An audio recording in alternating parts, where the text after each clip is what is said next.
Ang una kong nakilala si Melinjoy dito lang din sa aming barangay kasi magkabarangay lang kami. Nakita ko siya dati nung ako bumibili ng tilapia at bangus sa Tianggian. Actually kasi tuwing Friday meron Tianggi sa amin. Tapos lagi ko siyang nakikita na nagtitinda. Noong time na yon sobrang humanga ako sa kanya kasi bata pa lang siya marunong.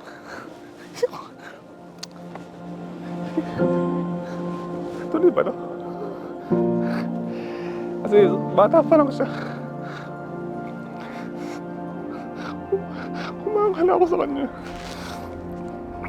Ngiti-ngiti ka dyan. Kangin iyak-iyak ka yata, ha? Ba, may iyak ka? Masaya na. Okay.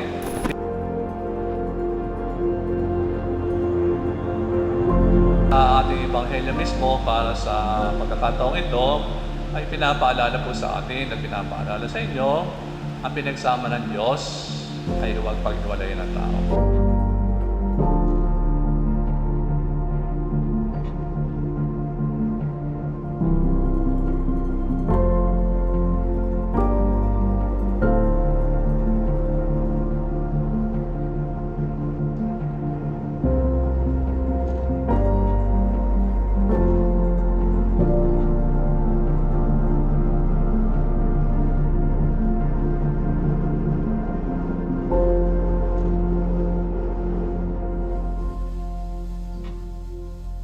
Hi, Bev, Anthony, at ngayon, asawa ko.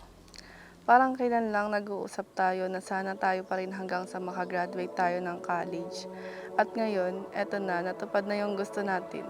Na tayo pa rin at hindi lang tayo lang, kundi mag-asawa na tayong dalawa. I can't see through the windows. I can't hear through the walls. But I Sa loob ng 8 taon na tayo magkasama, nagligawan ng 1 taon, nakita ko ang tunay na kahulugan ng pagmamahal, pag-unawa at pagtanggap. just need to feel the sun against my skin. 'Cause I'm done with the cold. Salamat sa lahat.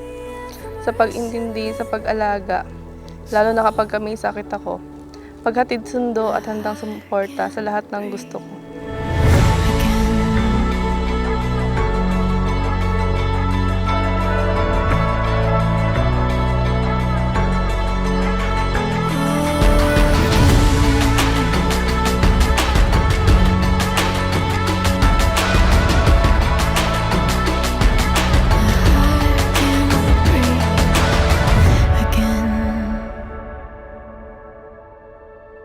Para sa pinakamamahal kong mapapang-asawa na si Melinjoy, sa harap ng Panginoon, ng ating mga pamilya, kamag-anak at mga kaibigan, buong puso ako nagpapasalamat sa pagdating mo sa buhay ko. From underneath the door, I'm ready for a life where nothing holds me back. Oh, it's all that I need. Surrounded Ngayon at sa habang panahon, tinatanggap kita bilang aking asawa at katuwang sa buhay. my heart can breathe.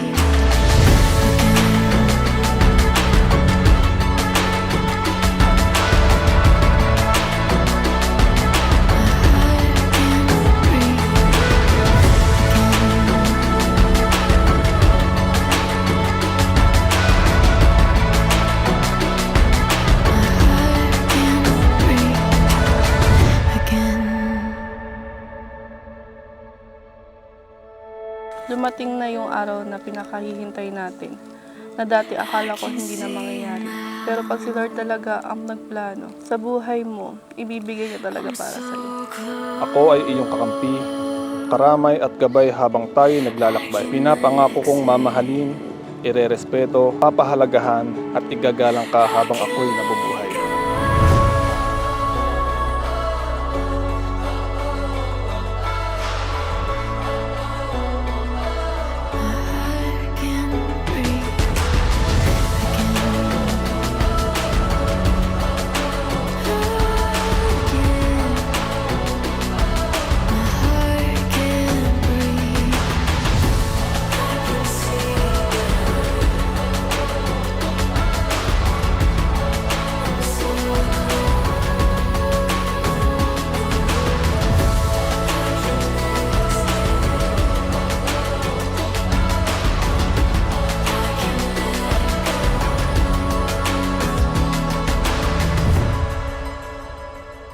kahit gaano pa kahirap ang sitwasyon, pangako ko sa'yo, magkasama tayong dalawa.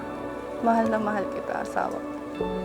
At para sa pagtatapos ng mensahe ko, meron akong konting English para sa'yo. Thank you for everything and I love you, my answered prayer.